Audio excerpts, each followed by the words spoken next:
RT admission 2025 तर 3 list लागलेल्या होत्या. चौथी लिस्ट कधी लागणार अशाबद्दल संपूर्ण पालकवर्ग विचारत आहे. तर चौथ्या लिस्टबद्दल कोणती अपडेट आली का अशाबद्दल विचारत आहे, कारण की 25 तारीख ही लास्ट डेट देण्यात आलेली होती तिसऱ्या लिस्टवाल्यांना. तर साईडवर आल्यानंतर बघितल्यानंतर असं लक्षात आलं की जो टाइम टेबल आहे हा चेक केला आपण की तर तिसऱ्या लिस्टवाल्यांना अजूनही 2 दिवस मुदतवाढ देण्यात आलेली आहे.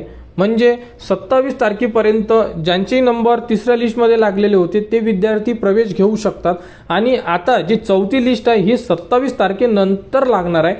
तर जेही पालकवर्ग विचारत होते की 25 तारीख लास्ट डेट होती, चौथी लिस्ट लागणार का, तर अजूनही तुम्हाला 2 दिवस वेट करायचा आहे. लिस्ट लागल्यानंतर संपूर्ण अपडेट आपल्या चॅनलवर देण्यात येणार. त्यासाठी तुम्ही एकदा जागासुद्धा चेक करून घ्यायला पाहिजे.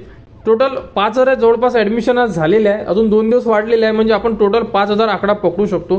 तरी 10 ते 14,000 ॲडमिशन खाली आहे, ज्या चौथ्या लिस्टमध्ये विद्यार्थी सिलेक्ट केले जाऊ शकतात. त्यामुळे संपूर्ण पालकवर्गांनी वेट करा. ज्यांची नंबर वेटिंगमध्ये आहे आणि स्कूलमध्ये जर जागा असेल तर तुम्ही वाट बघू शकता. लिस्ट लागल्यानंतर संपूर्ण अपडेट येईल. त्या अगोदर जर RTनं कोणती अपडेट दिली, जशी की डेट वाढली किंवा काही अजून वेगळी अपडेट दिली, तर ती तुम्हाला आपल्या चॅनलवर देण्यात येणार. त्यासाठी आपल्या चॅनलच्या कनेक्टमध्ये राहा, चॅनलला सबस्क्राईब करा व हा व्हिडिओ इतरांपर्यंत शेअर करा.